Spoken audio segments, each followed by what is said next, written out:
I'm on the way back from finishing this recording, my wife will be like, hey, I feel like cooking this today.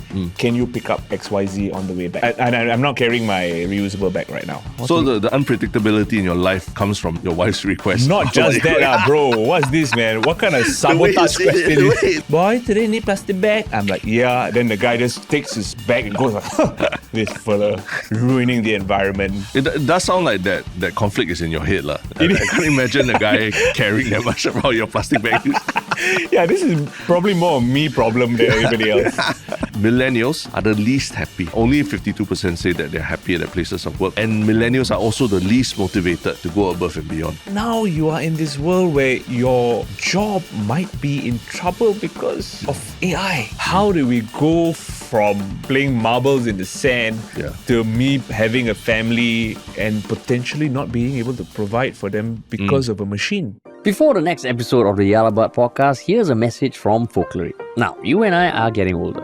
Everyone is, and we know that. But something harder to talk about is that at some point, your friends, family, parents will no longer be around. So if you could capture their stories and memories in a way that your whole family can remember for generations, would you?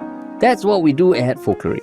We interview your loved ones about their life stories and favorite memories and turn those conversations into personalized podcasts that your family can listen to whenever you like. All done in as quick as 1 week. For more info, check out folklory.com or click on the link in the description. And now, on to the podcast. What's up, everybody? Welcome to another episode of 𝗪𝗲 Boo. your thrice weekly podcast where we talk about the hottest news with a touch of what? Good old humor. Yeah, and this week in the studio, we have the one and the only 𝗪𝗲 regular, right? Regular, I guess, sure. Yeah. Rishi Budhrani. Hey, what's up, man?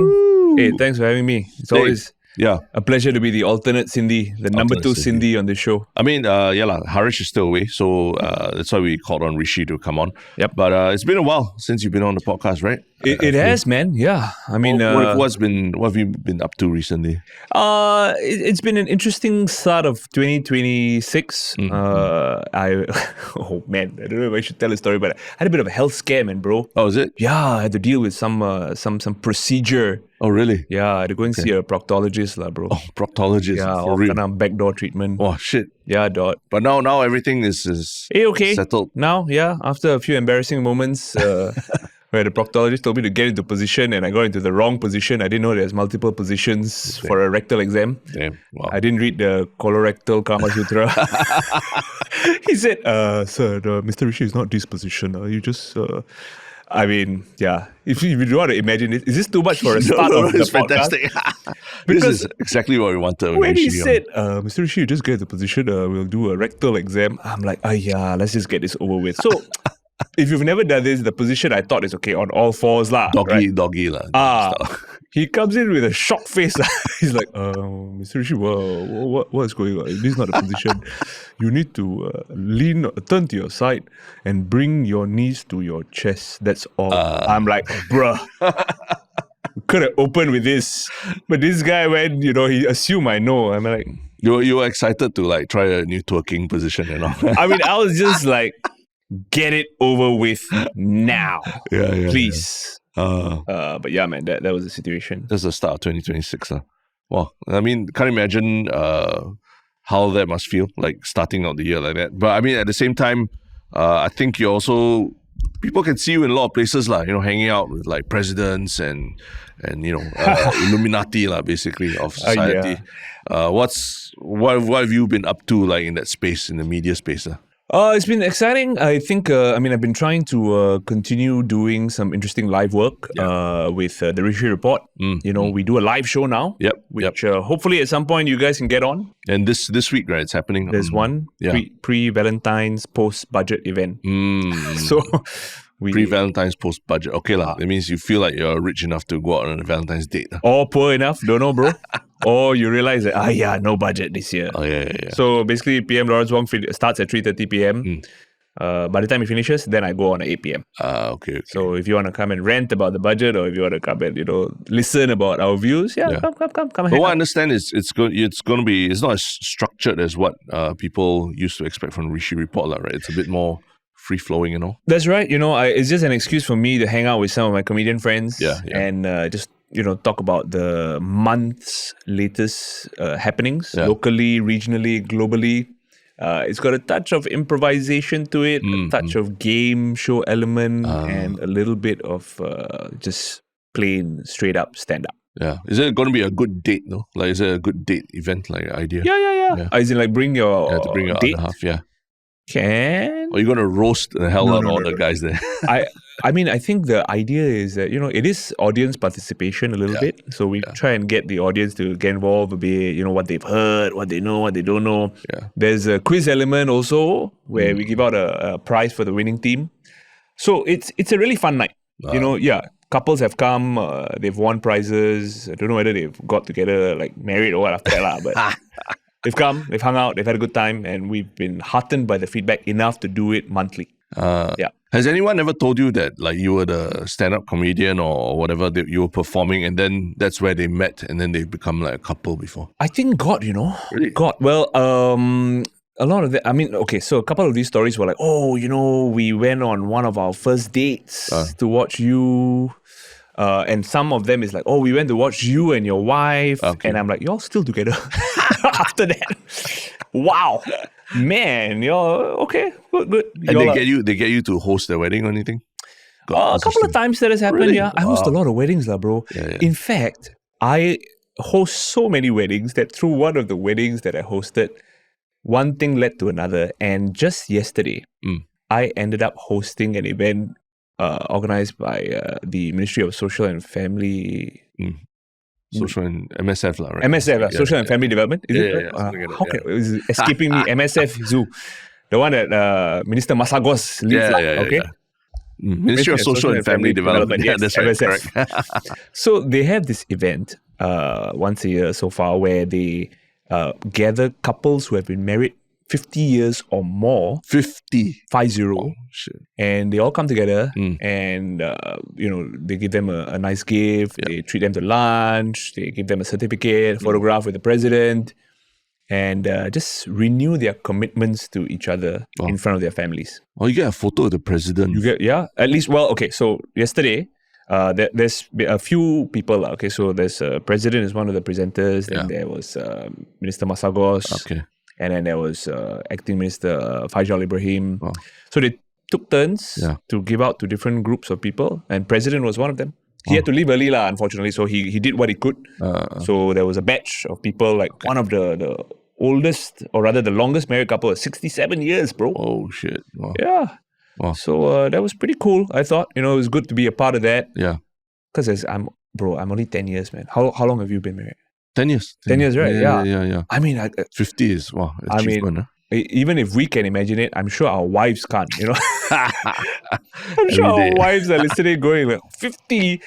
I mean, mine is simple, bro. Like, they're like, how can I tahan one more day with you, bro? Like, I said, okay, never mind. But I mean, you got to say that, like, to get a picture of the president, just staying married for 50 years, like, that's probably it's much harder than other ways to get a picture of the president. I mean, you can, like, help someone on the street, like, defend somebody in a 𝗙𝗲 secure situation.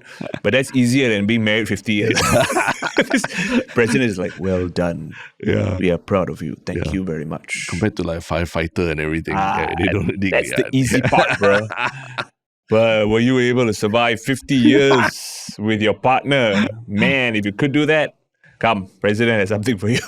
What a great sell for Valentine's Day. You know what's interesting? The campaign is called, and I found this quite interesting because it's part of the Families for Life Council. Yeah. So it's called the I Still Do campaign. And you know what they are trying to say. Yeah. But if you have a bit of a crooked mind, I still do. I asked the uncle, I still do. 67 years back, you still do, huh? Still do. We still do. Until 69, we still do. 69 especially, that's a special year. No, but it was a very good vibe, everybody was very, it's just a celebration at the end of the day, so it was nice to be a part of it. On a Sunday. You feel inspired not by by all those couples that have, stood the test of time. I feel inspired to tell jokes, bro. I feel inspired to tell jokes that I just did, but I think these people come from a different time. I think they come from a different world. I think some of the stories that they shared with me, like one of the interesting couples was telling me in Teochew, no less. I had to figure it out through their children giving a bit of translation. Yeah. That the guy was a butcher in the market. Yeah. And the woman he married was a beautiful customer. I try to imagine the pickup lines that he I used. know, do you want some meat? Breast or leg? Which meat part you want? So I think what was nice was that although you have obviously you need representatives from all the communities. So your Indian couples, Eurasian couples. The problem was that a lot of the Indian couples that I was presenting, they know my mother-in-law. They know what they say. Oh yeah, my wife taught with your mother-in-law, and then got other people like, oh, my parents are here. I used to work in your father's shop. I'm like, what? Where? How come so many coincidences in one Sunday morning? Yeah. But none of the couples were like, hey, Rishi, how come I didn't get a picture with President Tharman? I want a picture with Tharman. No. I think they were just grateful. A lot of them were just grateful that they were being... Survivors. The survivors. They were being treated like war heroes. Veterans are like, hey guys, you made it, man. It's like congratulations. In Europe, they have like the D-Day veterans and all. Like every year they come back and then they commemorate it. Only thing missing was we never sing national anthem for them. That's the only thing we didn't do. Everything else we did. We treated them nicely, gifts, certificate, nice lunch, photos. Their families were there, the grandkids, some of them, just learning about a little bit about their stories. So it was a pleasant afternoon, albeit there was a few funny moments like I just shared, but generally quite nice. Okay, shout out to the couples that still do. Still do? Yeah. Keep doing. Yeah. It's a very different world indeed, and we are going to talk about a couple of topics that kind of showcase. Let's go. We're doing our regular 𝗪𝗶 show, right? Where we talk about news, one serious topic, one slightly goofier topic. I think I already told you what we're talking about today. And the first topic is actually quite interesting, hot off the press, where basically a CNA article has found out that supermarket plastic bag charges that were implemented since July 2023, they have raised millions of dollars for the supermarkets that have implemented that plastic bag charge. But there's a lot of questions that have emerged over the fund usage, because it was actually found that so what happens is that it's been almost 2 years since, or more than 2 years since Singapore introduced this plastic bag charge. There are actually a lot of transparency requirements where the supermarket operators must publish every year how much they collected from the plastic bag charge. And where they spend it. Right. Exactly. So is to promote transparency and accountability. But they actually give them a lot of discretion in how they can use the funds. So it's not mandatory to actually channel the money into environmental or social causes. So some supermarkets have donated everything to charitable causes. Some have, kept everything for their own operating expenses. And that's why this article is quite interesting, because it actually breaks down which supermarket chains are doing what. And there's been some criticism from environmental NGOs, like the Singapore Environment Council, about how the supermarket chains have been using that money. Right. But when I first sent you this article and said that this is what we want to talk about, like what was your immediate thoughts? I immediately thought about how I'm sometimes judged for using plastic bags in public. You are one of those who pay for plastic bags and use them. Okay, not always. Okay. But because my lifestyle is so unpredictable, I don't have a routine like, okay, we are going to go to the market on Monday morning and do our week's groceries and stock up. Because our lives are a bit unpredictable, and sometimes I'm on, like say today, I'm on the way back from finishing this recording. My wife will be like, hey, I feel like cooking this today. Can you pick up XYZ on the way back? And if I don't have, and I'm not carrying my reusable bag right now. So I have no choice. I'm not going to be like, hey, let me come home first and pick up the reusable bag. And then I'll go out again. No, just pay. So the unpredictability in your life comes from your wife's request. Not just that, bro. What's this, man? What kind of sabotage question is You say, my life is unpredictable. My wife asked me to buy this. this? Is fucking gutter journalism, man. Valentine's Day edition. No. Okay. I like to redact that statement. And one of the unpredictabilities, because my wife is such an amazing cook. Yeah, okay. She's spontaneous with. We don't have routines in the meals, right? Some days it feels like, hey, I want to whip up pasta. Or some days, I want to whip up some, a paneer dish. Yeah. So one of the reasons is that, look, sometimes you feel like doing something and then you just go shopping. Every week is different for us. The other thing is that I don't mind if I have to do it. Yeah. I pay as is required because there's no such thing as single-use plastic bags in Asian families. Yeah. It's never single-use. It's minimum double, sometimes triple. And we all have that, that giant plastic bag in the house where somebody folds smaller plastic bags and puts inside, and then you use it for multiple purposes. So although yes, I get looked sometimes when I don't have my IKEA. Okay, so I use either my IKEA blue bag to do the grocery shopping, or I have my Reuben Spots shoe bag. Shout out to my sponsors, Reuben Spots. Because those are like heavy duty bags that you can just reuse. So people judge you, is it, for using single-use bags? Maybe I'm being a bit oversensitive. Sometimes I see people, if the angmoh in front of you has a backpack and then brings out a cloth bag and then brings out another IKEA bag, a big flap, and then gives you the stare like. And then after he's finished packing up his stuff, my friend, the auntie who I regularly shop with, she, boy, today need plastic bag? I'm like, yeah. Then the guy just takes his bag and goes like, this fella, this guy, ruining the environment. I'm like, yeah, bro, everybody got different circumstances. Sometimes I end up with plastic bag usage. It does sound like that conflict is in your head. I can't imagine a guy caring that much about your plastic bag use. Yeah, this is probably more a me problem than anybody else. But yeah, I think it also depends on where you shop. Okay, so for example, the big chains that we discussed, that made it to this article, there is a deal with the government. But I also read there's a minimum turnover before you are required to be a part of this. Is that fair? Yeah, correct. Your annual turnover as a supermarket has to be 100 million for you to be under this scheme where you actually have to report about it. Yeah. So it's quite interesting because there were some supermarket chains that used to be making more than 100 million a year in revenue, but now they are no longer crossing that threshold. So like How Much, for example, I think this year going forward, they're not required to do this. But everything we're looking at is data for the last 2023 and 2024, actually. Yep. Yeah.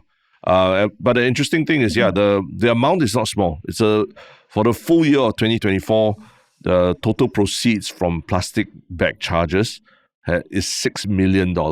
That's wild, bro. Yeah, $6 billion. That's how much we're using plastic bags. Still like $500,000 worth a month. $6 million in plastic bag revenue. Charges, yeah. So 5 cents, 10 cents, yeah. This is collectively from all. From all, yeah. Wow, that's everyone. Like 6 months of a minister's salary. I need less than 6 months. A bit less than 6 months. And it could go upwards. It could go upwards. Just, Ayo, look at us. Everything also must become political. Hiya. Well, I hear you. And that's the other thing, right? What if you are shopping at a smaller mom and pop kind of supermarket? Yeah. Then this doesn't apply. Because, like, for example, if we do Indian groceries for the household, the masalas, the Indian vegetables, the whatever the paneers or what, which a lot of that happens in my home. Yeah. Because, my wife grew up with a professional Indian chef at home, right? Her dad was an Indian chef. And so her requirements are all very specific. Like, hey, we need these sort of Indian vegetables or these Indian spices and all that. So if I go to a Sri Murugan and I do the shopping, they're not part of the scheme, so they will just give you extra plastic bag. Even bro, if you go to Mustafa, if you bring your own bag, they're like, hey, hello. Because they ziplock the bags, right? Cable tie the fella.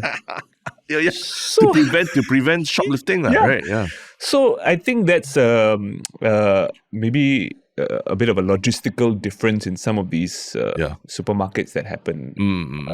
There are big differences. Like I think like NTUC, for example, they collected like $3.4 million, the highest amongst everyone. But how they actually spend it is very different. So for example, I mentioned how much they collected 32,000 in 2023 and 21,000 in 2024, but they used all of it for his own operating expenses. So that's one extreme. Yeah. But there's somewhere in the middle. There's still others where Cold Storage and Giant collected over $1 million in 2024 and spent it mostly on an internal refrigeration system upgrade.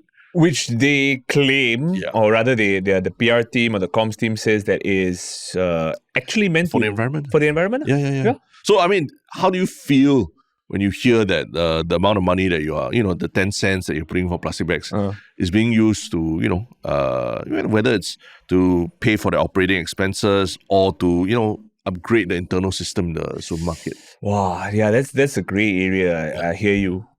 Especially because like Cold Storage, Giant, Malaysia owned, so there's a bit of that. Like, wait, so now we are contributing to Malaysia's profits by buying plastic bags? That's the first thing. I was like, what? Someone now the ringgit is so expensive already. It's not like before, And the best part, you go JB, no need to pay plastic bag. No need, right? Yeah. JB, I don't know actually. Nothing. I don't recall needing to pay for stuff. But I still, even when I go JB and shop, I also bring a bag. Wow, you damn good very good you bro. No, virtue signaling. But that's the thing, like, don't you feel like, aside from whatever the supermarkets are doing, the fact that they've implemented this charge, do you feel that it has nudged people to be a bit more conscious about their plastic use? I can speak from experience. Yeah. It is my personal view that I started doing it. And not so much because of like, I must pay 5 cents. It's a bit more that, okay, maybe this is a sign that we all gotta kind of take care of shit a bit better. So I think during COVID, I started doing it myself a lot.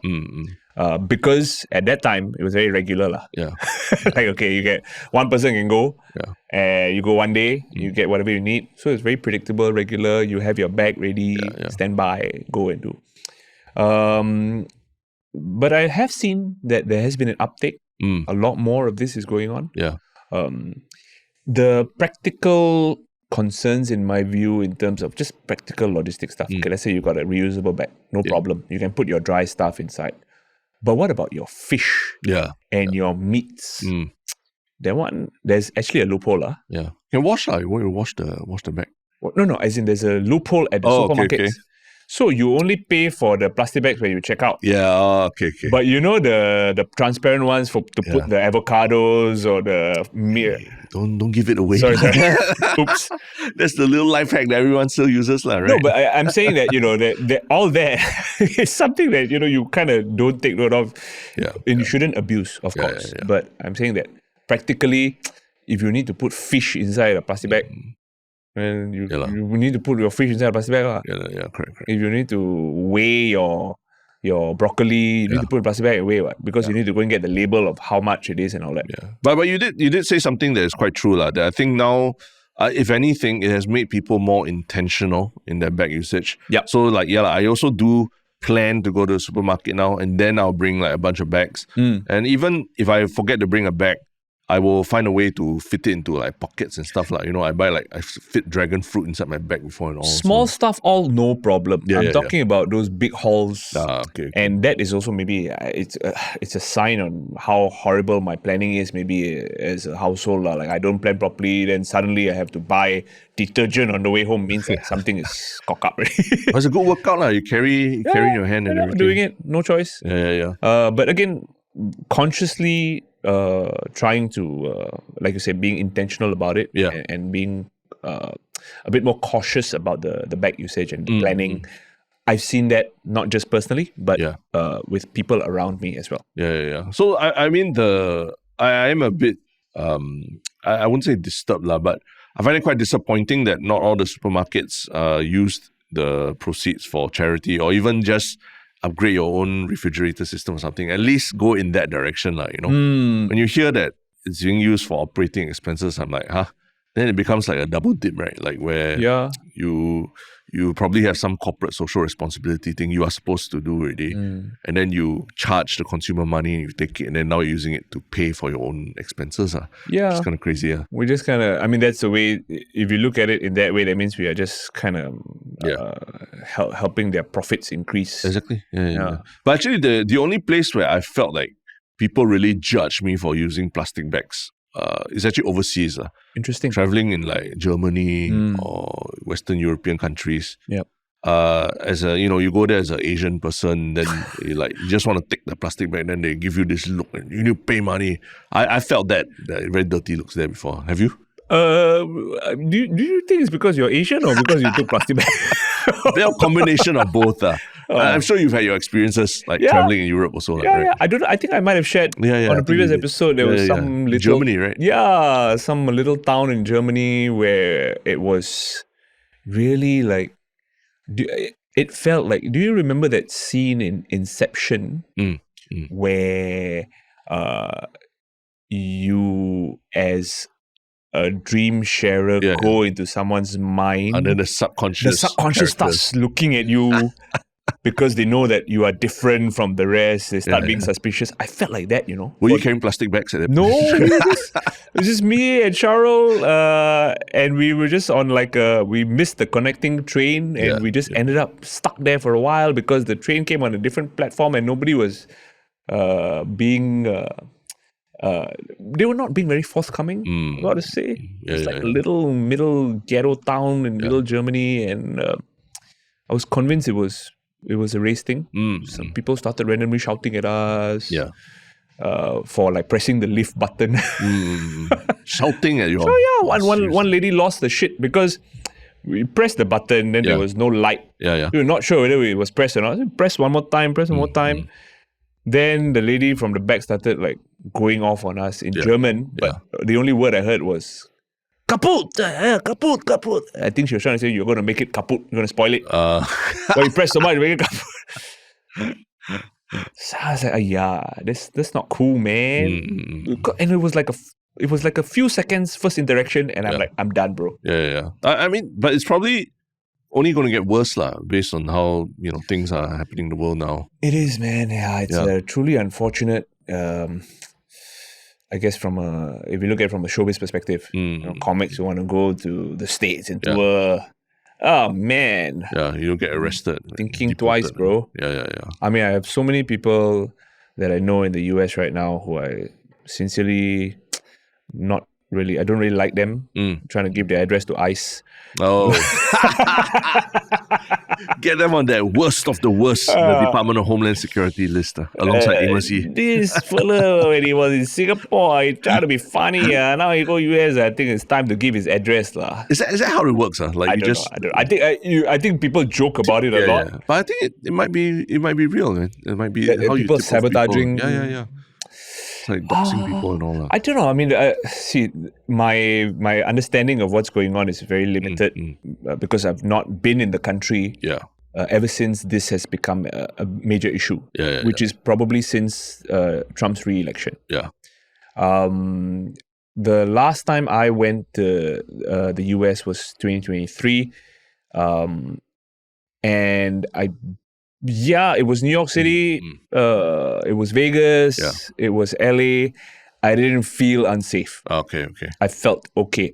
I mean, you go into shitty neighborhoods, then it's unsafe for everybody. Yeah. But I did not feel like I was suddenly out of nowhere, some masked crusader with the bulletproof vest is going to come up and ask me for ID. No, I did not have that vibe. Okay. But what we're seeing now in the news, on social media, doesn't seem very positive, unfortunately. Yeah. I would think twice about taking my family there on vacation also. Yeah. I mean, and that's Another thing about plastic bags, you go to a place like US, you see a lot of homeless people moving around. Plastic bags are like how they get around, how they carry their stuff around and all that. So now in Singapore, I mean, we don't see plastic bags around as much, but they do have there are a lot of people, who rely on plastic bags for their day-to-day. I think you mentioned the Asians, we don't do single use, which is very true. Now I have no plastic bags to line my bins. Yeah. So I end up having to buy the biodegradable bags. Yeah, polythene bags. Which kind of don't make sense in Singapore also because we burn everything also, right? We incinerate everything. Yeah, this back-end discussion, I really don't know what the answer is. I mean, I wish I knew better, but from what I understand, there's either one here or there, right? You will maybe eventually use it, but when I see the word biodegradable trash bags, I'm like, okay feel better pay a bit more. So I mean, that's the subtle behavioral shift, I think that the whole intention of this plastic bag charge is, although there people online, there's a lot of debate that it's not about the end consumer. It's more about the businesses, how they're using plastic in their packaging and all that matters more. But just looking at it from an end user standpoint, it has positively impacted our plastic bag usage. Yep. I mean, I can speak for my household, my parents' household. We have all been very like, okay. Yeah. If you need to, then you use it. If not, never mind. Buy law. Yeah. Which is quite interesting because, the article, when you read it, it's a bit of like, the whole thing doesn't sound like very positive. But the Singapore Environment Council, which is the NGO that was quoted for the article, actually, they actually put up their own Facebook post, I think just on Saturday or something, where they kind of called out the article for saying that, the plastic bag charge has clocked up achievements that are worth celebrating. These were noted as our inputs to the story, but were not included in the eventual article. Are you serious? Yeah. So they said that one, it's commendable that some retailers like 𝗙𝗄𝗍 𝗨𝗨𝗨𝗶𝗄𝗏 have donated their proceeds fully to external charities. So they have donated everything they collected to charity, which is very good. Yep. And two, there was no backsliding by consumers, meaning that consumers continued not using plastic bags. So they're saying that actually it's a much more positive story than this CNA article has portrayed it as. Okay, let's talk about that. Because this becomes a question of like, media and journalism and what you lead with and all that. Do you think that if it was the other way around, where if CNA led with, hey guys, this initiative we started as a nation is going damn well because of XYZ, will there be people going like, sure not? Hey, hello, where can be so positive one? Yeah.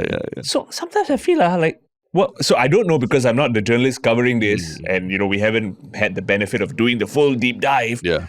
But I feel like, wow, how to win this battle? Yeah. You can't, right? Yeah. You make an editorial choice and then you go down the road of that. So I don't know if this is the correct choice or not because, again, I don't have all the facts. Yeah. But I do feel like, how to report on this without getting flamed. Exactly. So I thought it's interesting that CNA took that approach. Yes. And that even the people that they interviewed ended up like, hey, how come it's portrayed like that? So shout out to 𝗂𝗏 and CNA for this. Because they went through every report from different supermarket chains. And you can actually find these reports on their websites, like how much one I found on the website. It's very brief because they use the money mostly for operating expenses. But you go to the other extreme like Phoon Huat, they really have like a 2-page kind of report where they not only break down how the money is spent, they talk about the initiatives. Like they have some baking for the underprivileged segment thing. So I thought I was like, okay, it's it's interesting that this article kind of broke down how the supermarket chains did it and didn't just take whatever the press release says about things. Do you think it was a fair article? Having consumed the full, if we look at it as one article, do you think it was a fair article? I think it's fair. Obviously, I would prefer if there was a little bit more opinion put into it about what works better and what doesn't work. But I'm understanding that it's CNA and they have to be a bit careful about, especially when you're dealing with a lot of different businesses as well that have they have skin in the game, and there can be repercussions, right, to accusing them of things. But the organization that called it out has a problem more with the headline and how it was led. Yeah. Right? Oh, yeah, that's true. Here's actually maybe we've stumbled upon a current situation of consumer behavior when it comes to consuming news. Yeah. Right. And I think we have to take a bit of responsibility in this, right? Because if we as a society just read headlines, because remember our parents used to read newspaper. And when you read newspaper, you open the newspaper, you read stories, you read the full thing, picture, everything. You got some context. You read the headline to grab your attention, but after that you go like, this happened. Yeah. I think in this day and age, unfortunately, it's come to a point that you consume the headlines. And then you make up your mind about it. Yeah. Which, as a media journalism student, I maybe have been trained not to do that. So I question the news source. I try to read a bit more. I read a bit of alternate also, and then I fact check a little bit. But not everybody has that kind of time. For me, that's what I spend my time on, right? So even, for example, this is maybe a less important, not say less important, but a more local issue. Globally, there's so much content about the Epstein files, for example. Yeah. And I know of people sending me like, they ate children, then this fella was inside, that fella was inside. And I don't take all of it at face value the first time I consume it. I'm like, okay, there's a lot going on. Someone say, Epstein is alive in Israel. This is the guy. I said, bro, there's so much AI going on right now. It's so easy to doctor images. It's so easy to, create stories and push a narrative. So I'm very careful before I make up my mind about what is the truth. And after that, you make up your mind on what you feel about it. Yeah. And I think that's on us as readers, as consumers of news, of media. We cannot blame everything like, because the headlines say this. I say, read the whole bloody story lah.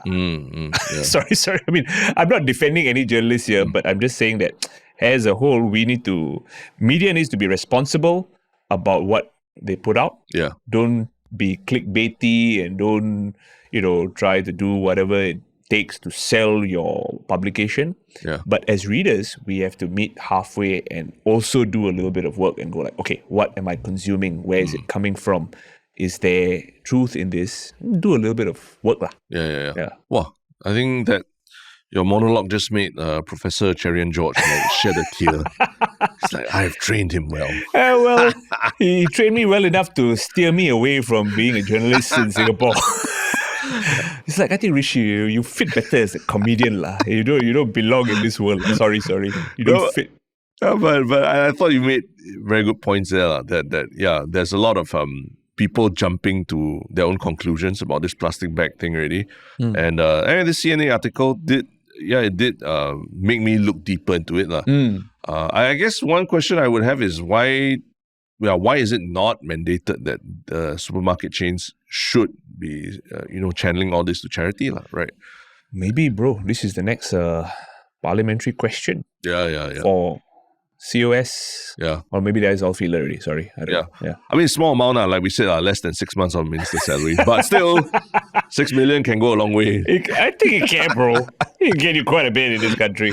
Yeah. So, I mean, for you, like, would it affect your purchasing decision if you know that a supermarket chain donates all that money for the plastic bags to charity and not just for themselves? Yeah, I mean, minor shift maybe, because I think there's a lot of users and gratification that go on in people's lives. If for me, like I said, if I'm in a situation where I need to pay for it, I'll pay for it. No choice. But if I have planned my life a bit better, which is also on me, then okay, be conscious about it. Knowing this, that some supermarkets don't do their due diligence, will it drastically change my way? I mean, okay, to be fair, the supermarkets mentioned that pocketed all this, I don't really shop there. Okay. To be fair. Okay. Very, It's not, I can't remember the last time I shopped there. So I think maybe I'm not forced to confront that difficult decision of whether to continue patronizing 𝗏𝗏 or not. Yeah. But I don't know if it will necessarily change. I mean, think if you're a family and you live in a certain area and literally under your block or like the nearest supermarket is 𝗏𝗏, for example, and then you read like, hey, 𝗏𝗏 doesn't donate charity, the plastic bag that you pay them, they go to, will you really then take a bus or take a train or take a Grab or cab or drive or what to further place if you need to buy bread for your child that morning? Don't know. I don't know. But the things I do see, like Phoon Huat lah, they put out their press release, although it's a very old school press release in a Microsoft Word document format. But at least it's out there and they have like more than one page talking about the good initiatives they do lah. So I mean, you can use it for your own marketing. I mean, for me, like even when I think if I see an item on Shopee, Lazada, same price, everything, I always go to Shopee lah. Because I know there's a chance that money will trickle down to our football players. Wow. Right? A small chance. That's a small sliver. Tenuous but possible. Possible. Shout out to Mr. Forrestley. You are hearing Terence's wish list. So the next time any of us purchase, I don't know, shampoo or face wash for our household or detergent, hopefully, that goes to Gavin Lee's salary. Okay? Gavin Lee's salary. Shout out to Gavin Lee also. Shout out to Gavin also, Yeah. But I mean, interesting discussion. I'm sure there will be some supplementary questions or parliamentary questions about it. I think, I mean, I will be surprised if this doesn't eventually make its way into a bit of a parliamentary discussion. Yeah. It's a interesting thing. Because I think the things that it's not like Singapore is unique in this. There are, I mean, a lot of other countries have already been doing these plastic bag charges for a while. So we have precedents that we can follow. And there are countries that do mandate that the money needs to go to a central fund. There are countries that don't mandate it. And so there are examples that we can already follow. That's good. That's good. Yeah. Harish and I just saw something shocking. Now, apparently, over 60% of viewers of this channel are not even officially subscribed. This has to be a mistake, right? We know you're out there because so many have come up to tell us how much the podcast means to them. So, how can we fix this? Do us a big favor and hit that subscribe button. It will mean a lot to us, and it's awesome to know that the 𝗪𝗪𝗏 community is only getting stronger every day. Thanks for listening. But speaking of other countries also, right? Our second topic is about something that's... unless you got anything more that you want to throw on this thing? Okay. Yeah. Our second topic is something about happiness. Okay. Yeah. It's actually a recent survey that came out about the Singapore worker. It's a survey by, I believe it's Job Street. Job Street by 𝗪𝗓. And the survey is about happiness in the workplace. The news coverage of it is that only 56% of Singapore workers are happy, despite 80% or 8 in 10 of them believing that it is possible to be happy in the workplace. So there's almost a 25-point divide between people being happy and then those that believe it is possible to be happy. And it also puts us at like one of the most unhappy workplaces in Asia. We are only above Hong Kong, which is at a rate of 47%. We are below Indonesia, Philippines, and a lot of other countries in Asia Pacific. But how do you feel when you first see this headline that Singaporean workers are one of the most unhappy in the world, or at least in Asia? As someone who's been gainfully unemployed for 15 years,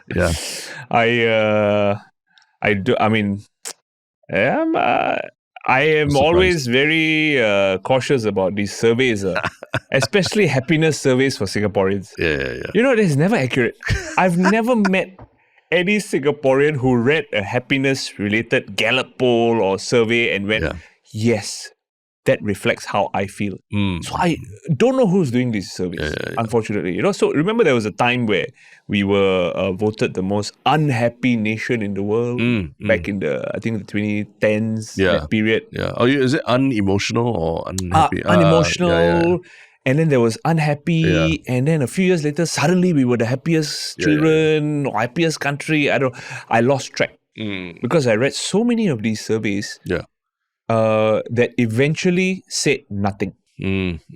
So I don't know, man. I don't know what this means, but it sounds like there's a lot of hopeful people whose hopes are not being met. No, I share the same thing where I find it hard to think of anyone that even my circle who immediately will say, I'm happy. I love my job and my work and everything. There's always something about it. Other than, freelancers or people like ourselves running our own thing. Maybe you can answer that. Do you think, have you found that happiness having done what you've been doing together with 𝗪𝗲 over the past, so your team has been active since 15 years now? Yeah, no lah, not 15. Maybe I would say 12. 12 years. Okay. Yeah, thereabouts. Oh. But happiness, it's such a, it's too big, too vague a concept, right? Are you happy doing, accounting for your business or what? Yeah. No, nobody likes all that grunt work. But there are things that you do in your job day to day that really make you energized. I think more of energy, like what makes me energized and what puts me I just rather sleep than do this shit. Yeah. And every job, even when you run your own business, has that as well. I'm sure it's quite similar for you also, right? Yeah, it has me. Well, the one good thing these surveys do personally is that it forced me to think about my status of happiness when it comes to work and career and what I'm doing in life. Because, to borrow from a little bit of this ministerial salary discussion. Okay, so I read one, I think it was Goh Chok Tong at 𝗪𝗲𝗪𝗶𝗪's book launch. 𝗪𝗲𝗪𝗶𝗪's book launch, who made an interesting point that, hey, this guy made a choice to forego a potentially lucrative, I am paraphrasing here, a potentially more lucrative career to join public service. And that to me is an interesting point. Us becoming business owners, potentially passing up on jobs with maybe more salary, maybe less responsibility, who knows, don't know, right? But in your mind, you got to kind of negotiate that, right? Oh shit, I'm taking these risks myself. With my own money, with my own savings, with my own time, with my own, relationships, family, sleep, whatever. I'm investing me into this. So am I happy? And I always land on this, especially more recently. 2 points, right? One, that there's this myth that, Confucius used to say, find a job you love and you'll never have to work a day in your life. And I think that's super outdated. Right? Because the reality is, even if you find a job you truly love, there will be aspects of it that you simply don't like. That's just a reality. Like you said, right? You love the aspect that you get to do this podcast with the different guests, or you get to cover the elections, or you get to create new content that is appreciated by people. But you probably don't like waking up at 8 o'clock and crunching numbers as to how we're going to afford this project. Exactly. And are we going to get our money back from this particular initiative? And it's just, the grind is a part that you have to accept. And the second thing I land on, especially more recently, is that happiness maybe is a commitment. Because we grow up thinking, if I had this, I would be happy. And I think the first time I started thinking about this was when Jim Carrey made a speech once. And recently, I think maybe 5-6 years ago, something to the effect of, I wish everyone would have all the fame, money, and power in the world, and got to that point to realize that that's not what you want. That's not it. So more recently, I've become a bit more committed to being content rather than waiting to achieve something and then only be happy. But what triggered this more recently that you think of this? I think I started coming more to terms with not taking myself too seriously, but taking my work very seriously. So I'm committed to the cause of the work that I do, but I don't really take myself that seriously. I mean, I think being in the public eye, being in media, you got to be ready for that. But what does it mean? What does it mean to not take yourself seriously? Means, for example, so for example, if I create a video on social media, right? And I've put in my best effort and, I think it's good. I think it's funny. I think it makes a point. I think I'm happy with it, right? And it's going out to people. But if there are commenters going like, this loser again, or this ball carrier again, or 𝗙𝗲 𝗦𝗵𝗶, I'm like, okay lah. I mean, so that's if I respond to that, or if I take that seriously, then I'm taking myself seriously. That person or whoever that troll is on social media is coming for me. Because maybe they have nothing to say about my work. So I think that is one small example. And maybe over the years, a larger example is just being people from the community that don't really do media. Myself, your partner Harish also. We are, in a way, we've talked about this. We were kind of outcast when we started. Because I was dancing at weddings. You mean you don't dance? You don't dance at weddings anymore? Now only if the money is double the stand-up comedy money. If you want to see this booty shake, bro, you gotta pay top dollar, man. Or 1 year of free plastic bags. 1 year, maybe not even that, But yeah, I mean, rejected, outcast, a lot of stupid questions to our families, or ridiculous things. Your son is making fun of the community. How can I got stopped in the middle of a show I was doing by people from my community saying, "Stop this nonsense. We don't want this." And I think back then I took myself very seriously. I got very egoistic. Like, how can you stop me in the middle of my show? I think today when that happens, I'm a bit more like, you don't want to? Okay, so I'll collect full payment before. You got a problem? You don't want? Okay, no. Okay, thank you very much for inviting me. See you next time. Those who like my show, please come. And maybe that comes with a bit of bad situations you go through, and then you kind of develop a little bit of thick skin. I think I've always had a bit more thick skin than most people in showbiz, is my view. Because one of the first things I was told when I entered was I got to do plastic surgery. Real talk, bro. I don't know if I've told this story to anyone, but I'm doing a TEDx talk this week. This week on Friday for 𝗲𝗏 invited me to be one of. So it's a TEDx 𝗲𝗏. TEDx 𝗲𝗏. So it's not the TED lah. TEDx. Still okay, not bad lah. So this is one of the stories I'm telling. Because when I first entered showbiz, I was confident of my abilities, but not so much of my looks. So I signed up for a hosting workshop where you pay $500 of your own money. And then if they think you have talent, right, at the end of a 2-day workshop, they will offer jobs to 2 people. And this is pre-skills future, so it's not even like subsidized. 2010 or something. I was like fresh out of uni. Unemployed, just doing part-time work in training, part-time work in acting, part-time hosting, part-time being the guy at the basement of Plaza Singapura going, buy your mattress today. Remember, you spend 1/3 of your life on a bed. Make it a good one. Like writing shit on the way. And this hosting workshop by a fairly reputed agency at the time. And then, I was like, okay, come, go and learn. Do something to. At the end of 2 days, the boss sat me down and said, Rishi, we love your work. I think you got a great future. We want to represent you. I'm like, great. I'm sorted, man. You got to pay commission lah. I mean, there's a commission structure. You get a job, you pay until you pay them back. But I was like, that's more than I'm getting now. Eventually, maybe it'll make sense. She said, but there is one caveat. I was like, what's the caveat? We need you to go for cosmetic surgery. Oh, shit. How specific were they on what you needed to fix? They were damn specific. Oh, is it? They said, Rishi, you have a protruding jawline. You have an underbite. Damn. And when you smile, it's not very perfect. And entertainment is a very cutthroat. Very, very. Your face has to be a certain way. And this, bear in mind, at this point, when I was graduating and trying to get work in showbiz, all the jobs were for pan-Asian artists.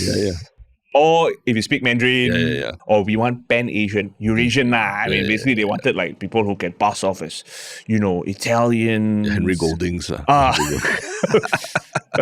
mean, there was not many jobs for like a brown dude at the time, to be fair, especially in mainstream. So when she said this, I remember thinking, wow, shit.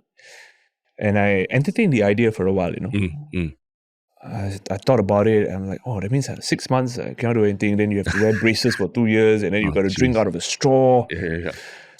And I pay for it. And I'm like, F that, bro. Yeah. I'm not doing it, man. I said thank you for the offer, but I'm going to take my chances with this face. Have you ever looked back and like, okay, what if I had taken that? Like it might be like on Singles Inferno or like on Netflix or something. I think about it every once in a while because there was a big moment, right? It was a big moment for me to make a decision, but it was a very easy decision because I had no money. I had no money to pay for surgery.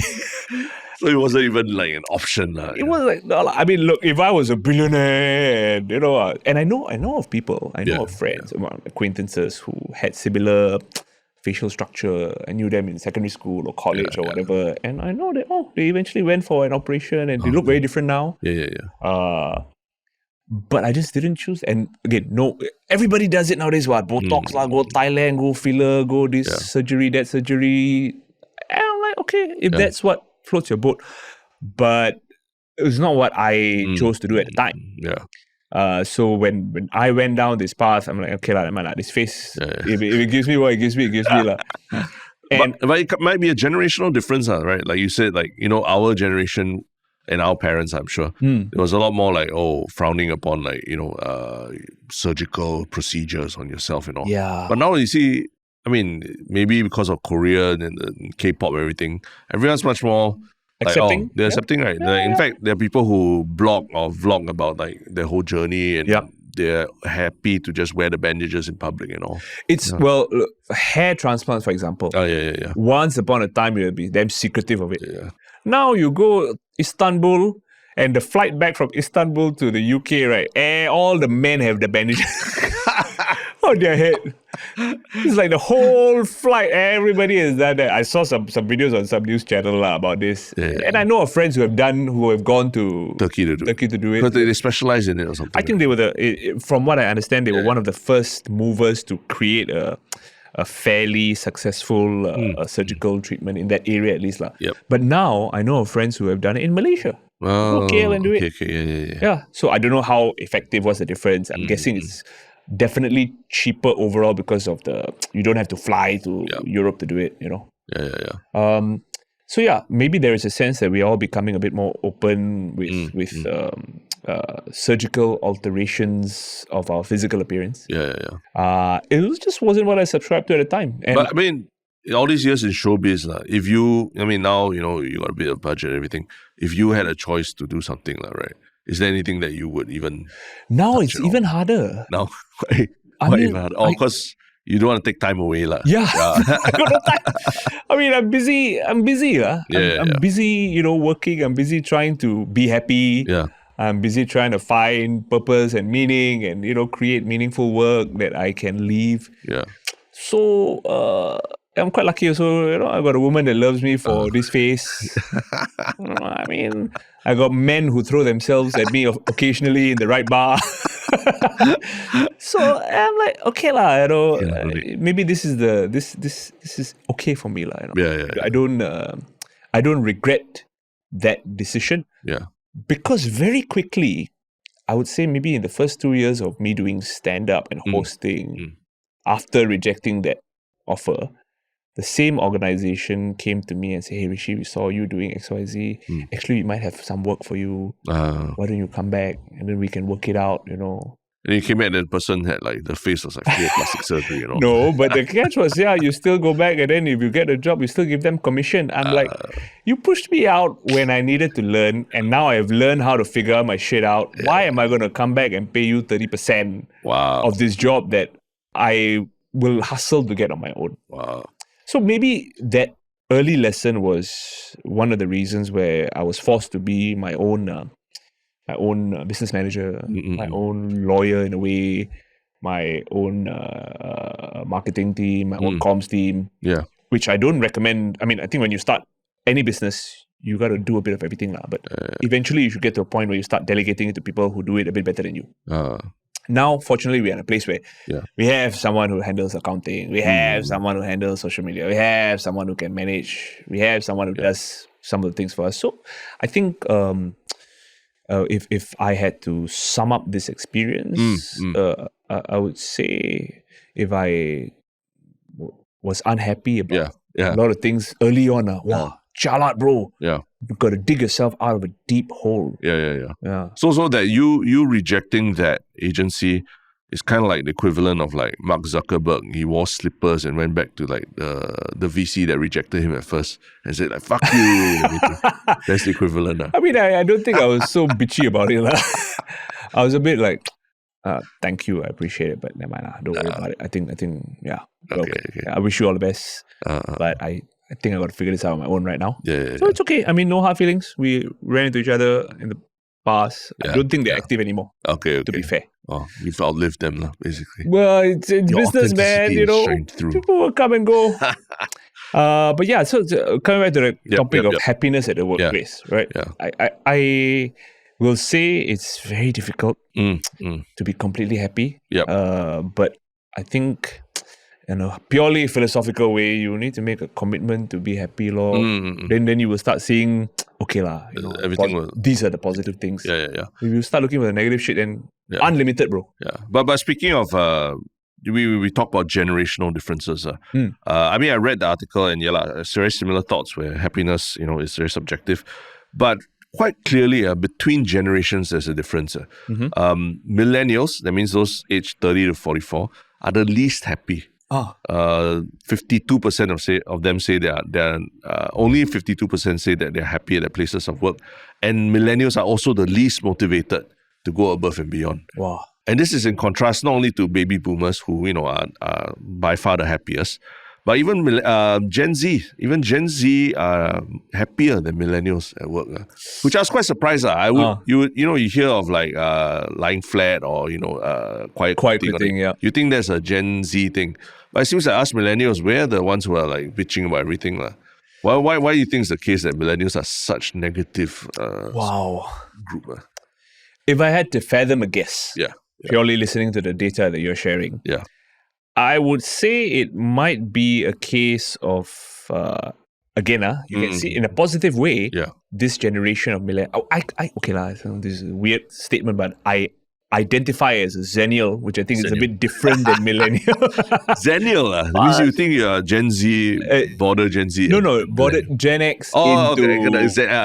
X. Okay. There's a specific group of us, I think. Older millennials. Something like that. Yeah.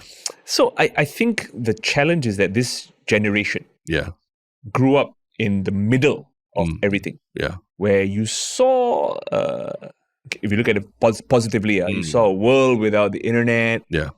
And you had the beauty of, like playing football on the grass or playing masa-masa in the sand. Or you understood the beauty of being in a packed bus with your friends without phones, where you are just disturbing each other, like flicking another boy in the ear, being a real asshole about it. Oh, you can tell Rishi was a fun person to be around back in school. I was the one getting my ear flicked by random kids.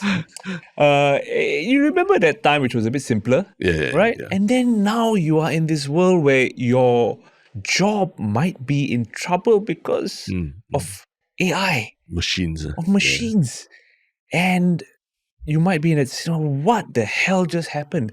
How do we go from, playing marbles in the sand to me having a family and potentially not being able to provide for them because of a machine? Yeah. And maybe that is the confusing challenge of being a millennial, right? Adapting to the change. Of having to adapt. Yeah. So if you look at it as a strength, you are the generation that was able to adapt or is expected to be able to adapt. But maybe that comes with this pressure, right? For the boomers, for example, they had a clear survival. Yeah. Right? We are new people, immigrants in this country, for example. There's not much technology. We've got to work hard, hunker down, do the needful, clear gender roles, provide for the family. Kids will go to school. I do what I got to do until they're adults. And then after that, they are, settled. Right? For the Gen Zs, they haven't seen how difficult it may have been at one point. They haven't really grown up in this generation of confusion. For them, it's very clear. Hey, hello. Hey, if I don't get 3 days a week work from home, I'm not doing this job. I'm going to Bali for the week. I'm going to Bali. Hey, where are you getting the money? You don't need to save up for home. No lah, rent lah. No need to.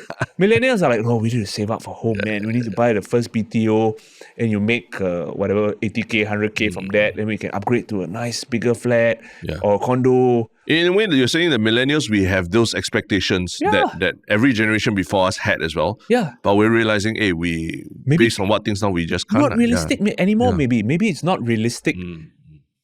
It's not a realistic dream for all the millennials to do it the way our parents did it, where they spend $150,000 on their first HDB or they made 500K they sell and then they move it. Bruh. Yeah. Not going to happen anymore, unfortunately. Whereas Gen Zs, it's harder. Sorry. Stand corrected. Yeah. Maybe some people are doing it and they're doing it very well. Yeah. But I think it's becoming less and less of a norm. And Gen Zs, they don't even have those expectations. So they come in and they're like, oh, okay lah, this is how life is. Yeah. And I'm happier lah. As long as I get what I want, I'm happier. Yeah. I need to get, this time off. Nobody can message me after 8 o'clock. Correct. I'll tell you a true story, okay? One organization that is required. Okay lah, for example, if you are in the police force or you're a narcotics bureau or, this kind of places, you need to be ready anytime, right? Yeah. So someone told me, some Gen Z, they said if there's a raid after 10, he cannot come. And then the supervisor, what cock you talking? What do you mean you cannot come for the drug raid after 10 o'clock? It's like, hello, this is not like a request, who's available for this big bust we got to go for. You're being told you got to be there. Yeah. Sir, I need to go and settle it. Shut up! Shut up and just show up, bro. Yeah. So you hear these stories and you're like, to me, that wouldn't have been a question in our time, right? This is the job lah. This is the job you're getting paid for. You're getting CPF for. You are, getting your, whatever, if you're a civil servant, you're getting, medical health benefits for taking care of your family. Yeah. Shut up and do the job, man. Yeah. Right? The funny thing is that the evidence actually backs up everything you're saying. Where they actually, in the same survey, they also found that Gen X and millennials generally all rank the most important thing for them in happiness is purpose at work. That's the most important thing. But for Gen Zs, actually, flexible working arrangements is number one. So for Gen Zs, it's totally, the expectations are really just about, give me flexible working arrangements. And then they're happy already. Whereas Gen X and millennials, we have that same thing. Oh, I need purpose at work and be able to feed my family and all this. All these expectations that in a very short span of us graduating and now in the workforce and all, we've seen like the value of your degree is nonsense already. Changed so much, man. You're told that, your degree is not enough, you need to keep upskilling and all things like that. Then everything that you grew up thinking that would secure your future, it's out the window already. You just need to adapt. Yeah. And I think it is maybe and this goes back to the discussion about happiness or how you see the glass, so to speak, right? If you look at it in a way that your upbringing and your life up till now has prepared you for this, being adaptable, being resilient, learning from your family or your parents' lessons, then you use it to your advantage and you pivot or you upskill or you do what you need to do. Yeah. On the flip side, you can be bitter about it like, man, this myth I was sold that if I take a student loan and I go and study and that I'll have a secure bullshit, then you can be bitter about it lah. Yeah. So I think it becomes happiness is really a choice. How you happy that You can have a tiger beer and a 𝗙𝗏𝗂 on a Friday night under the block, or you need to have single malt whiskey and some like Cigars. cigars, and I need to have like a nice, if you are not Hindu, steak, 5-star Michelin star restaurant. Then if that's your standard of happiness and you can't meet that standard, then you'll be very unhappy. But if you can be the first person where it's okay, no problem, relax, chill, that's okay. And I mean, we're talking purely from a financial, materialistic perspective. But for you, like, when do you feel, in what age range did that realization hit you? That it's not just about material stuff. Because I mean, admittedly, even just for, I think 𝗪ṛिsh and I, we've talked about this on the podcast where, just growing up and seeing all your peers and all, like regular kind of jobs, that track, that government, civil servant or scholar track, all that. You see them, they just is accelerating through the Singapore system. And then you're like, oh shit, like literally the feeling's almost like you fell off the track and you're like, fuck, you're picking yourself up, dusting yourself up, and they're already like way ahead. But only in more recent years, then you start to peel out the layers and you're like, oh shit, that person actually not so happy. Family falling apart. I mean, I'm not laughing about that. It's true. It's a discovery that, I'm not as messed up as I thought I was. Right? Actually, everyone has their own set of issues. And what you see on the surface may not be 100% true. So for you, like, when did it really start coming forward? I want to say some point in very high doses, some point COVID onwards. Okay. Because although I was working, I had a career of sorts, I was doing interesting work. Even before that, I was quite fortunate to be employed in various capacities. I think COVID really forced me to face and test my mettle as a human being on an emotional level, on a financial level, on a career perspective level, because if you're doing live shows, everything is shut down. What do you do now? Right? Non-essential worker, I was at the top of that non-essential list. As a stand-up comedian doing live shows. Where do you go from there? So I think when I was forced to, you still gotta pay for your house, you still gotta feed the family, you still got to, in some way, do what you love. Because it would have been, not say it would have been very easy, but it would have been an option to, do completely something out of show business at that time, which a lot of people were doing. Like, oh shit, I need a new job. And I knew a lot of my friends, my peers, I'm going to be a safe distancing ambassador. I'm going to work at the dorms. I'm going to go on a cruise ship, paying good money. At that time, if you've got no work as a DJ or as an MC or a sound tech or whatever, and you get $3,000 to go and manage these things, it's like, okay, I'm surviving, right? We made the choice to go and buy cables to set up a camera and live stream from the house. We made a choice to... Early episodes of 𝗪ში Budhrani. We made a choice to do that shit that hadn't been done before and took that chance on ourselves because somewhere we believe that maybe there's a shot. Maybe this thing, this silly thing, seemingly ridiculous thing we're doing for no money at this point is something the world maybe still needs. And more importantly, maybe we still need to survive. And I think that really gave me a sense that, you will be able to, no matter what comes your way, you'll be able to figure it out. That gave me a little bit of confidence in my own resilience. Coupled with that, emotionally, I'll say also, I lost a very good friend.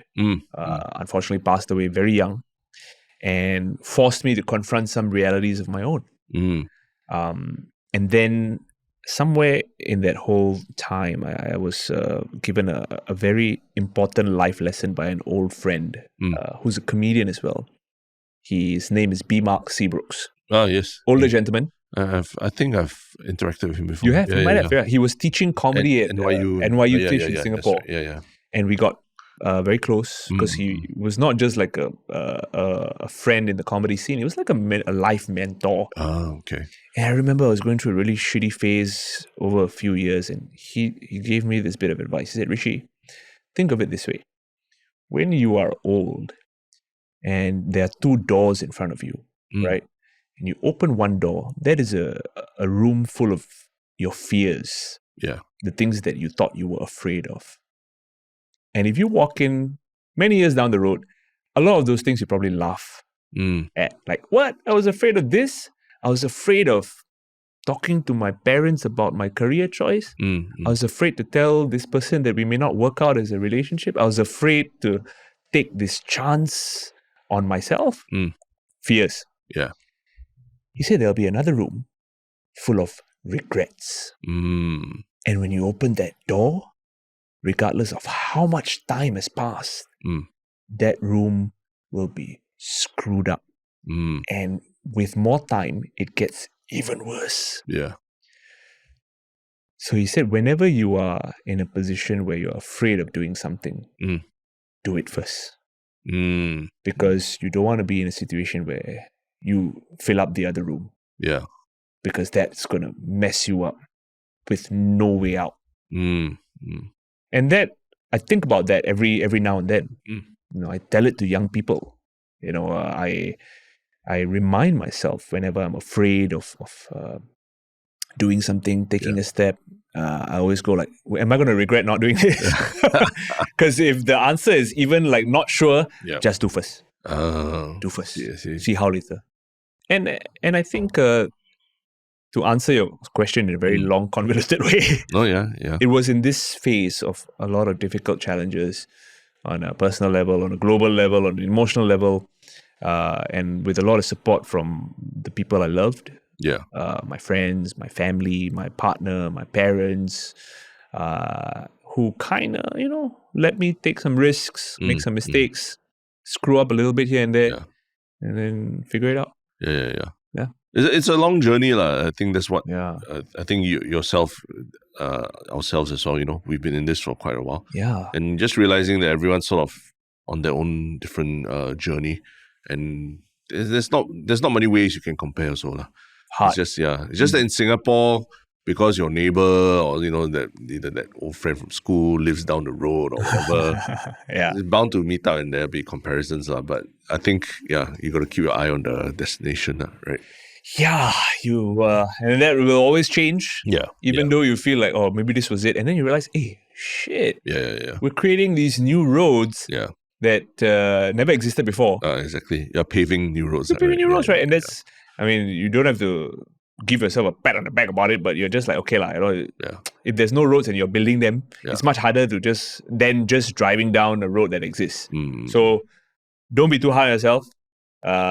Make new mistakes every day. And hopefully eventually you'll reach a point where you can kind of, you know, sleep with yourself and reach that level of happiness that you seek. Oh, not bad, Harish. No, Harish, look at this fella. No, I was going to say, not bad, Rishi. Not bad, Rishi. This guy and his muscle memory. Muscle memory, yeah. I was going to say, not bad, Rishi. Like, pep talk for Monday morning, carrying on from the president yesterday, picking up where he left off, basically. President was doing his best to serve the seniors yesterday. This message is more for the young people. Okay. This is actually a preview of my TEDx talk. Oh, yeah, perfect. You get to practice here a little bit. Not bad. Wow. The kids were very kind. They were like, Mr. Rishi, we're really glad to have you with and all your life experience. I said, bro, what do you mean by all my life experience? How old are your speakers? Then I see the lineup all younger. Like, you have a 20 plus singer-songwriter. Then you got some other. Correct. I fulfilled their quota of the senior compared to them. Recently, what really hit me about age is I've been watching Singles Inferno on Netflix. Okay. And all the contestants on that show, I could be their dad already, realistically. I realized, oh shit, I'm at that age where realistically I could have had that son born in 2003 and I'm watching him on a dating show, you know, trying to like hit up some chicks and all that. And then I realized, oh shit, you know, you're really at that life experience stage. The kids are calling you that. People are starting to look up to you or look down at you. This is a bit of I don't know sometimes whether the teachers are being serious or being silly about it, but I go back to Tanjong Katong. on an annual basis, which is my secondary school. Okay. The teachers are very kind. They'll come in, say, come back to TK, talk to the cohort. The cohort. Show them, Don't tell them too much. Don't tell them too much about leaving school. But that's the interesting thing, right? Because Prime Minister Lawrence Wong is from the same school. Yeah, that's right. You know what I mean? Yeah. So it's become a joke with some of the parents. I fool around a bit about it, but then they're like, see, if you study hard, you can become Prime Minister. You don't study, you become like this boy. Become joker. I told the guys, y'all call me back to roast me. Then you pull up pictures of you at National Day Parade or next to Taman. This is the joker you're talking about. It's I think we are at that phase where maybe we can share a little bit about the mistakes we might have made. Yeah. I think that's valuable. When you share, it's not all about yourself, but about like what the stumbles along the way, where you want to save them that agony. And it's also, I would still say, there's no way you can teach someone some things. They just have to learn it. Yeah, that's true. Even though you can, I can share with you that there's this bridge I crossed, and these were the things that happened back then that made me, caused me some problems. Yeah. But you make your own decision about it. Yeah. These are the things you can be made aware of. Very likely, even if you're aware of them, you'll still make some mistakes. But it's okay. Yeah. Go ahead. Yeah. Go forth and screw up. Yeah. So I do that a lot now with like parenting kind of advice. Like if new dads or what ask me for anything, I don't even dare to tell them like this is the way or this is the best way. I say you just go and everyone's different. You go and do your own thing. Yeah. Don't ask for don't judge yourself because of anything. And you've got a boy. Yeah. How old? He's 5. Yeah. 5. Okay. Yeah. But I realize every family is different because a family, there's a mother, there's a father, there's your parents, there's in-laws, and it's a whole ecosystem. One village can't tell another village how to bring up their children. That's interesting. Yeah. So I just flat out don't listen to anything people tell you. Yeah. Go figure out how you want to do things. Yeah, exactly. Yeah. But I mean, for you, when you hear about this, about Gen Zs and all, do you feel that the Singaporean worker is ready for the future? Wow, man. Again, because I maybe have been unemployed by a specific organization for so long. Yeah.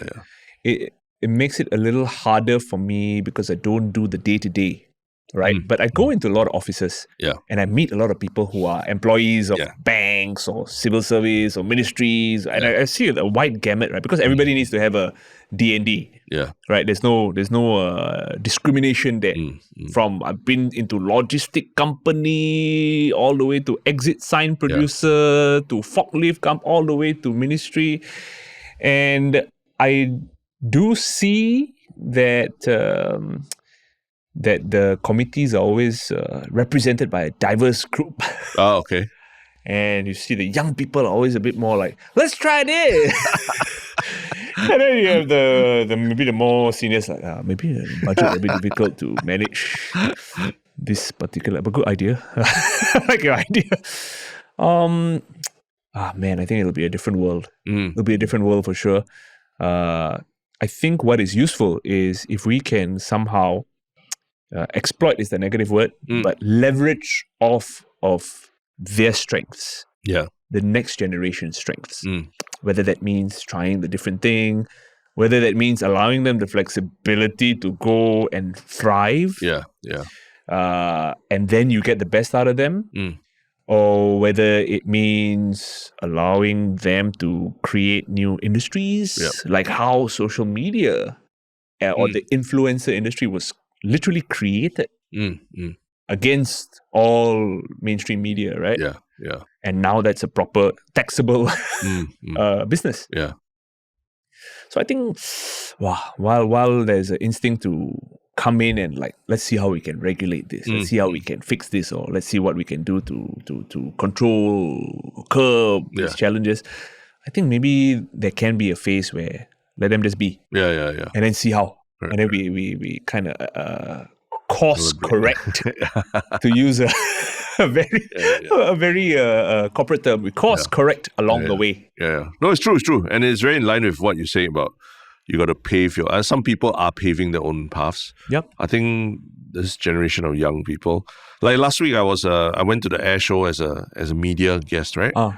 And I mean podcast, everything. I walked in. There's the traditional media with those bazooka lenses, like BBC taking videos of the planes flying by. Then there's people like me who walk in and I'm like, what the hell am I doing here? I take out my phone and I just film. Oh, this will be nice on social media.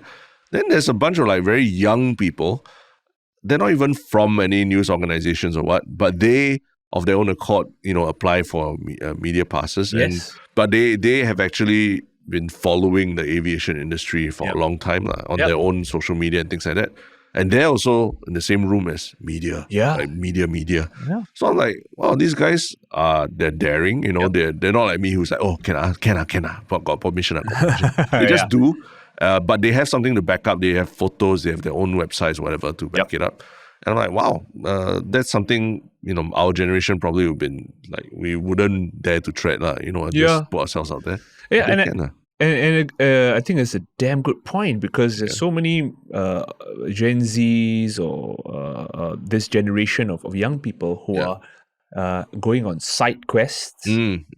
And some of them have made the side quest the thing, which is like the dream, right? The dream is that, okay, well, if you heard the concept of ikigai, this Japanese concept. So there's, so for those who don't know, there's like this Venn diagram, which if you find that balance in these, I think 4 pillars of your life, right? So I think it's, you find something that makes you happy. Yeah.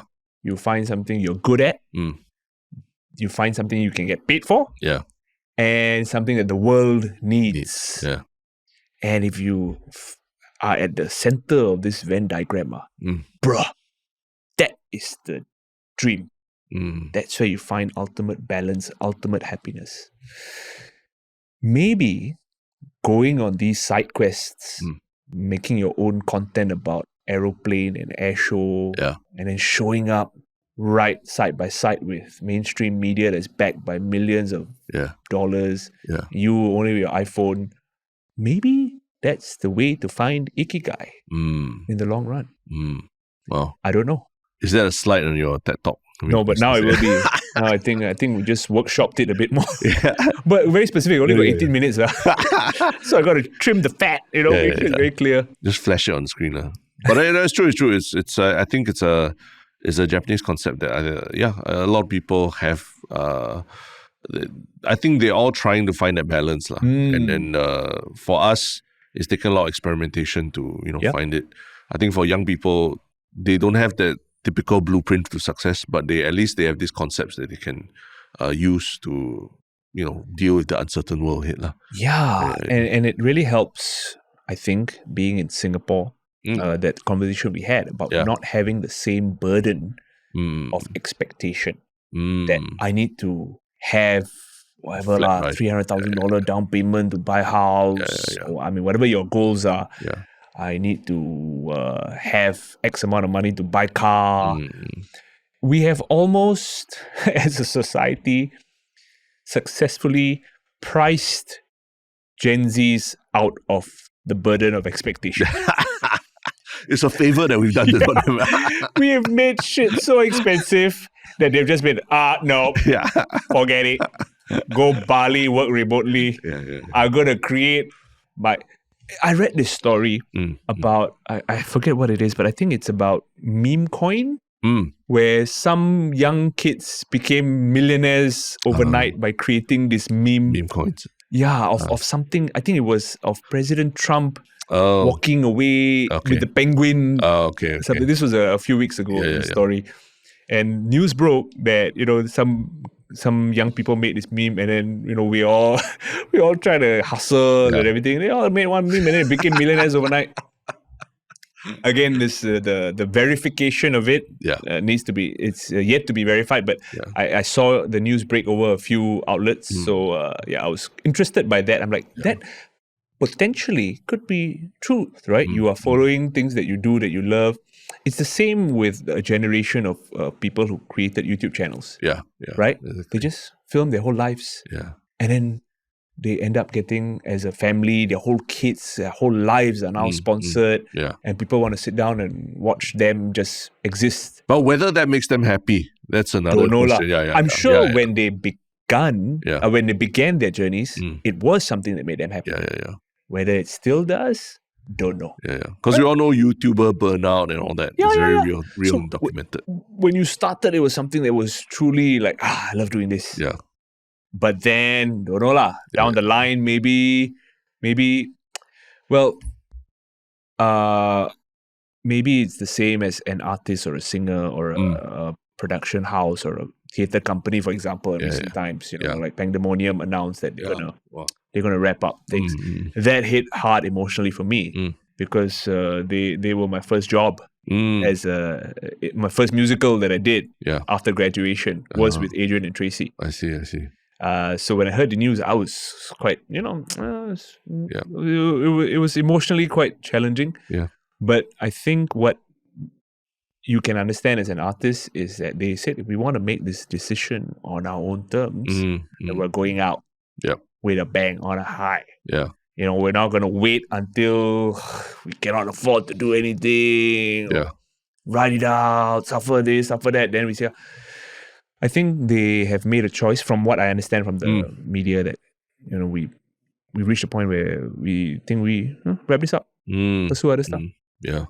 And when you mention things like YouTuber burnout and all that, maybe some people haven't found out how to quit. Yeah. Oh, that's true. Yeah. They're like, shit, now and it's like, artists or sort of singers or what, like, oh man, now I was an indie singer and I love doing it. I love creating music. And then I became mainstream and I was making millions of dollars. And now I have this lifestyle that I have to pay for shit. Yeah. Mansion, the cars, the entourage, the jets. And I don't know how to get out of this. Yeah. I mean, it's not a problem I face. Thankfully. It sounded like a fun thing to get through than a real problem. And then they reach that burnout, right? Now I have to create the next mainstream shit. Although I don't want to do that. I want to create something that I want to create. But no, the studios are saying you need to do this, then you can get $1 million, then you can pay for all this. Yeah. And maybe that's where the burnout comes. Fortunately, as a comedian who talks shit on stage, haven't had that problem. I don't have that problem. I still gotta, okay lah. I'm still okay. Still talking cock. Yeah. Still making ends meet. Still, I think I never knew the concept of ikigai. I never grew up on it. I never pursued it. Yeah. But maybe unintentionally, I found it. Yeah. I am telling jokes and it makes me happy. I tell jokes for a living and I get paid for it. Yeah. Somehow. It's still a best kept secret. I don't know how. I don't know why y'all are still doing it. But thank you. I appreciate whoever pays me to tell jokes. I think I'm kind of okay at it. I'm not bad at it. The fact that I still get employed, I'm grateful. Yeah. And I do think somewhere it is something the world needs. Laughter. So if I look at the ikigai Venn diagram, it fits. Yeah. It fits. Yeah. I wasn't seeking it, but it kind of happened. Yeah. And the biggest serendipitous story about this whole thing is the first ever comedy club I performed at. Yeah. Was at the Riverwalk. It was called the Home Club at one point. Yeah, Home Club. And now that same premise is called Ikigai. Wow. Same dude who was running it at the time, who gave a lot of us opportunities through Comedy Masala at the time. Yeah. It was called Home Club. They went through a few management changes, but the gentleman Roy, the latest place that same spot is called Ikigai. Wow. Which forced me to go and find out, wait, Roy, what does this mean? You cannot write that story. Yeah. Universe works in mysterious ways. Happened. Wow. But yeah, speaking of going out on a high, yes, I think we've had a good discussion about the topics. Yes, thanks for having me, man. No, a lot of fun. So for people who maybe, new listeners, maybe first time encountering Rishi, like where can they find you or what should they be looking out for to look for you? I'm all over social media as Rishi Budhrani, Instagram, TikTok, YouTube if you want. I have a little show of my own called the 𝗙cie Report. I do the interviews online, on Spotify, on YouTube. And it's happening, the live shows. And we got a live show, a monthly show, where I hang out with a bunch of my comics. We talk about the latest news. We play some improv games. And we get... It's a really fun show. I really enjoy doing it. It gives me a chance to, hang out, talk a bit, do some jokes, and give the audience a fun time to look forward to. Yeah, and links to the tickets will be in the description as well. Sure. For you to buy Yes. tickets, yeah. If you don't get tickets this month, we will be doing it again in March. Okay. So every month, new show, new lineup, new stories, same amount of fun. Awesome. Hopefully. Awesome. Yep. So, but before all that, talking about going out on a high, we always end with the one high that everyone has. It's called the One Shiok Thing. Yes. You know the drill already. So, but I'll just quickly go first. You go first while I just make sure I get the right website. Sure. Because this is something I'm very keen to share. Okay. Yep. My One Shiok Thing, I think, is actually... I'm not sure if you know the personality 𝗏𝗏 𝗏𝗏. Yes. Yeah. Oh, great, wow. I just nice met guy. him 2 days ago. Yeah, nice guy and host and everything, right? Yeah. He's been in the Singapore media scene for a while. But I think in more recent years, he's kind of reinvented himself as a tech YouTuber. Tech and photography YouTuber. And I've been following his journey, and he's not small anymore. He's like, I think 100,000 over, at least 158,000 subscribers as we record this. Wow. So he started to get very exclusive invites to Apple events, to interview Apple executives, to interview CEOs of like camera companies and all. That's insane, man. So I enjoy, actually, I know I started, interesting that he's doing this, not sure how legit he is. But over the years, I think he's kind of proven that, hey, he's got the chops to do this. He knows his stuff. He's part of the community and all that. And a couple of interviews that he did recently that I thought were quite interesting was he actually spoke to a Chinese...